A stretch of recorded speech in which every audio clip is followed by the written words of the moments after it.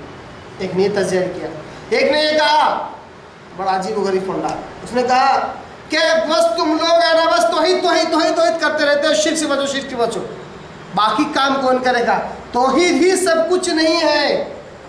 کیا کہا اس نے؟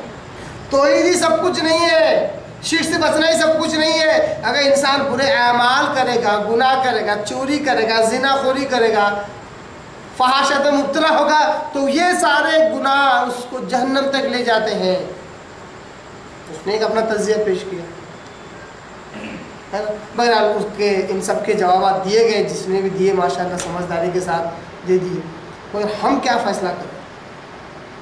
اتنی ساری احادیث اور قرآن مجید کی آیتوں سے جو ہمیں فیصلہ ملتا ہے وہ یہی ہے کہ چاہے کچھ بھی کرو تم سے شرک نہ ہونے پائے، توحید کا دامن چھوٹنے نہ پائے۔ اللہ تبارک تعالیٰ ہر گناہ کو معاف کر سکتا ہے اور ایک گناہ کو معاف نہیں کرتا۔ اگر کوئی شخص بغیر توبہ کیے اس دنیا سے، اس سرائے فانی سے مر جائے شرک کرنے کے بعد بغیر توبہ کے، اللہ تبارک تعالیٰ اس کو کبھی نہیں معاف کرے گا۔ شرک کے علاوہ کوئی بھی گناہ ہو، اگر خدا نہ خواستہ غلطی سے وہ توبہ کرنے سے رہ جائے، اچانک موت آ جائے، مر جائے، امید ہے اللہ تعالیٰ حشر کے میدان میں بھی ان گناہوں کو معاف کر دے یا کسی نیک عمل کے بدلے ان کو صاف کر دے۔ مگر جہاں شرک کی بات آتی ہے، چاہے وہ چھوٹا شرک ہو چاہے بڑا شرک ہو، بغیر توبہ کے انسان مر جائے وہاں پر اس کی تلافی ہے ہی نہیں۔ موت سے پہلے اگر توبہ کر لے تو ہی وہ معاف ہو سکتی ہے، موت سے پہلے۔ بڑا اہم مسئلہ ہے۔ اس لیے ایسی احادیث سے یہ بات سامنے آتی ہے کہ اگر ہم گناہوں کی اگر فہرست بنائیں تو سب سے ٹاپ میں، سب سے اوپر جو گناہ آتا ہے وہ شرک ہے۔ اسی طرح اگر ہم نیکیوں کی فہرست بنائیں تو سب سے ٹاپ، سب سے بڑی نیکی جس کے ضمن میں ساری نیکیاں آتی ہیں وہ ہے توحید۔ توحید صحیح مسلم کے اندر تو باقاعدہ ایسے الفاظ کے ساتھ آپ صلی اللہ علیہ وسلم نے کہا کہ سب سے ٹاپ میں جو نیکی آتی ہے وہ توحید ہے۔ اس کے بعد جو دوسرے نمبر پر آپ صلی اللہ علیہ وسلم نے کبیرہ گناہ کہا وہ قتل النفس، یعنی کسی جان کا قتل کرنا۔ اس حدیث کی تشریح ہمارے پہلے نمبر کی حدیث، اسی باب کا جو پہلا نمبر ہے، پہلے نمبر والی جو حدیث ہے اس کے اندر اس کی اور تشریح ملتی ہے۔ آپ صلی اللہ علیہ وسلم نے کہا ان اللہ حرم علیکم حقوق الامہات، پہلے نمبر کی حدیث۔ آپ صلی اللہ علیہ وسلم کیا کہتے ہیں؟ بے شک اللہ نے حرام کیا ہے تم پر ماؤں کی نافرمانی کرنا، ومنع و ہاتھ، اور حقوق کے ادا کرنے سے منع کرنا اور اپنے حقوق مانگتے رہنا، یا عاریتاً برتنے کی چیزیں دینے سے منع کرنا اور لوگوں سے بس مانگتے رہنا، چھوٹی بڑی چیزیں مانگتے رہنا۔ وَوَعْدِ الْبَنَاتِ، لڑکیوں کو زندہ گاڑ دینا، لڑکیوں کو قتل کرنا، یہ کیا ہے؟ اللہ نے حرام کیا ہے۔ جو اللہ نے حرام کیا معلوم ہوا کہ وہ کبیرہ گناہ ہے۔ وہ کیا ہے؟ کبیرہ گناہ ہے۔ جیسا کہ تیسرے نمبر کے حدیث سے معلوم ہوتا وہ قتل النفس، کسی جان کا قتل کرنا، یہ کیا ہے؟ یہ کبیرہ گناہ ہے۔ یہاں پر کسی جان کا قتل کرنا کبیرہ گناہ ہے، اس کا کیا مفہوم ہے؟ اس کا کیا مفہوم ہے؟ اس کا مفہوم یہ ہے کہ اگر کوئی شخص کسی کا قتل کرتا ہے، اگر وہ حق بجانب ہے تو وہ گنہگار نہیں ہے، بغیر حق کے کسی کا قتل کرنا یہ کبیرہ گناہ ہے۔ اب حق کے ساتھ اور بغیر حق کے کیا معنی ہے؟ قتل و قتل ہے، ایک انسان کو مار ڈالنا کیا ہے؟ یہ قتل ہے نا؟ ایسا لگتا ہے کہ اس کی تو جان ہی لی جا رہی ہے، یہ کیسے ہو سکتا ہے؟ حق کے ساتھ اگر اس کی جان لی جائے تو کبیرہ گناہ نہیں ہے، وہ گناہ نہیں ہے۔ حق کس کو کہتے ہیں؟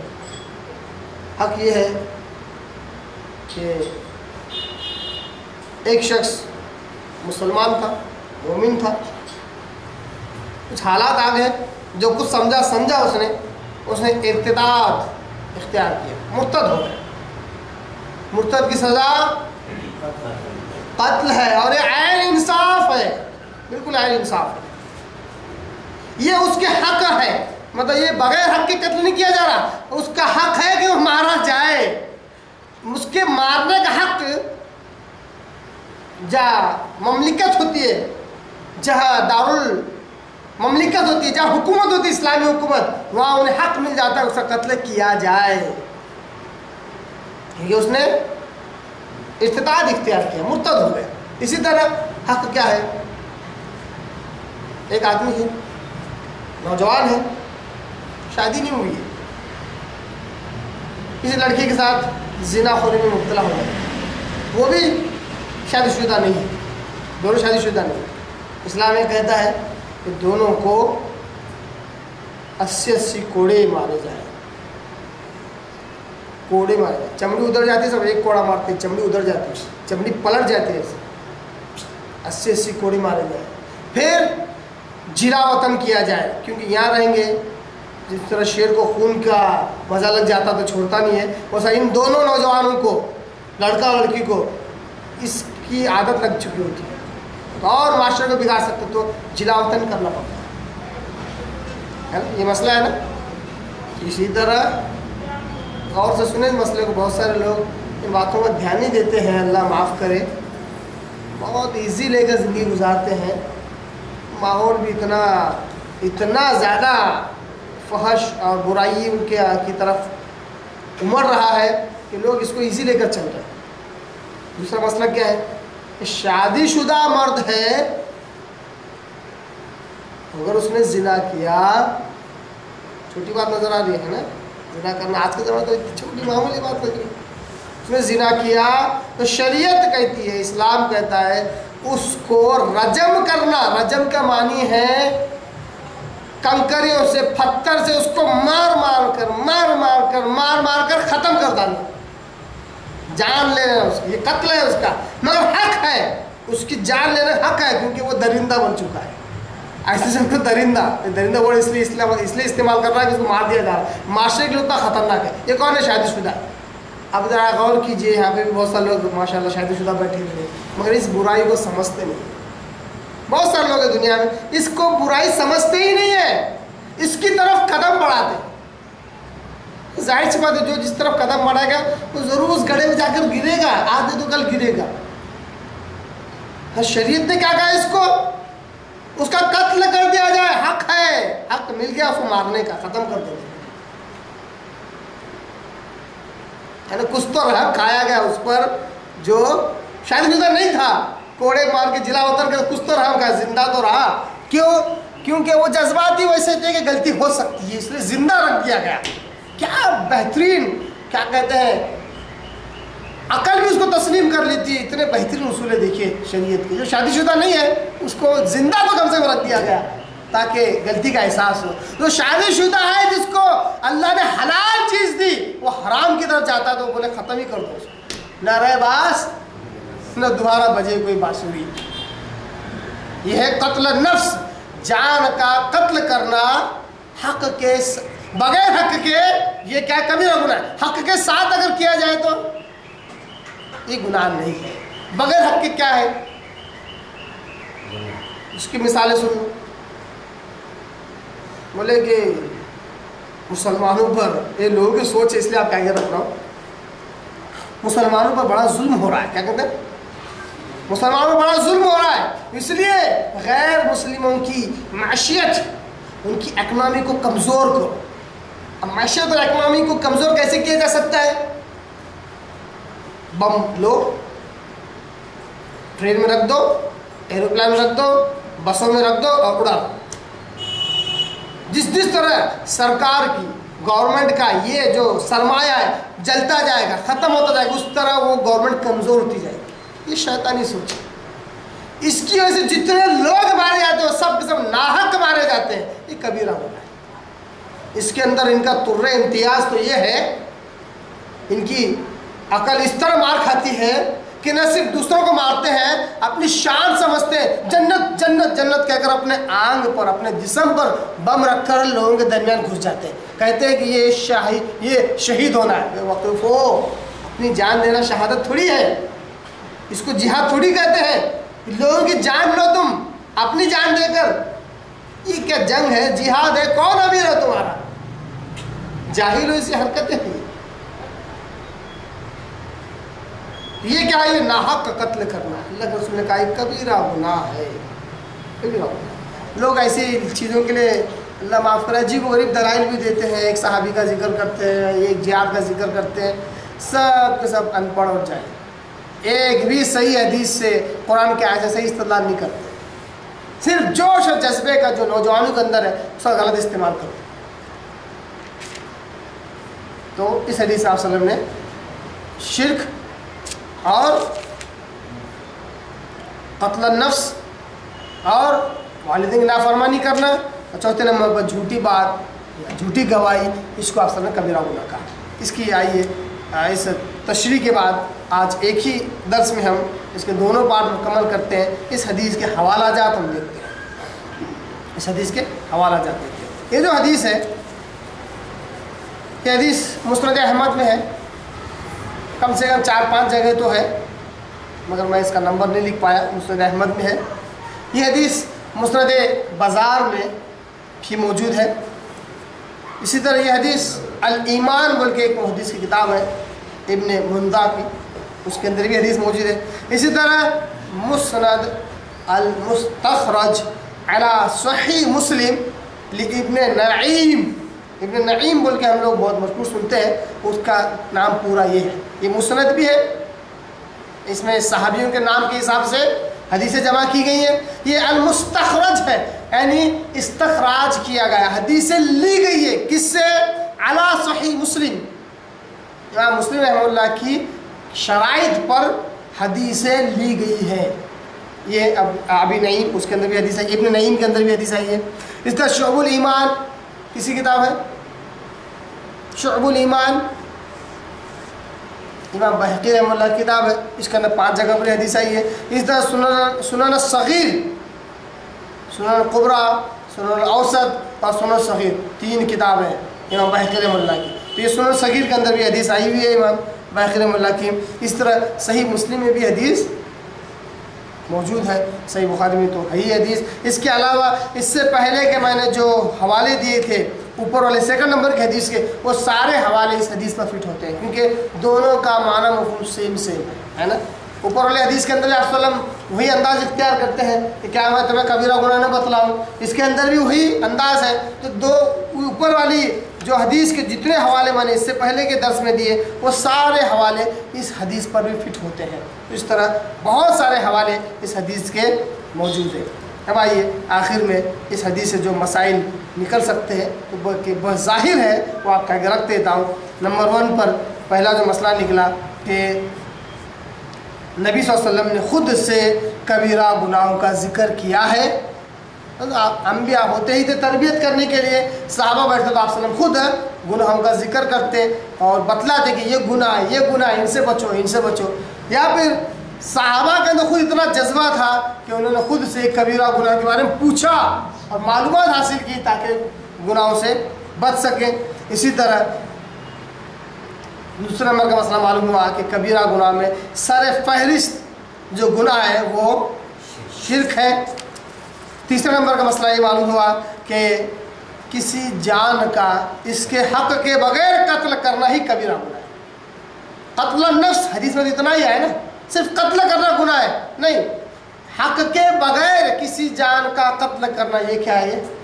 کبیرہ گناہ ہے۔ مسئلہ نمبر 4 معلوم ہوا کہ ماں باپ کی نافرمانی کرنا کبیرہ گناہ ہے۔ مسئلہ نمبر 5 یہ معلوم ہوا کہ نبی صلی اللہ علیہ وسلم نے کبیرہ گناہوں سے لوگوں کو آگاہ کیا ہے۔ بار بار نبی صلی اللہ علیہ وسلم کیا کرتے تھے؟ لوگوں کو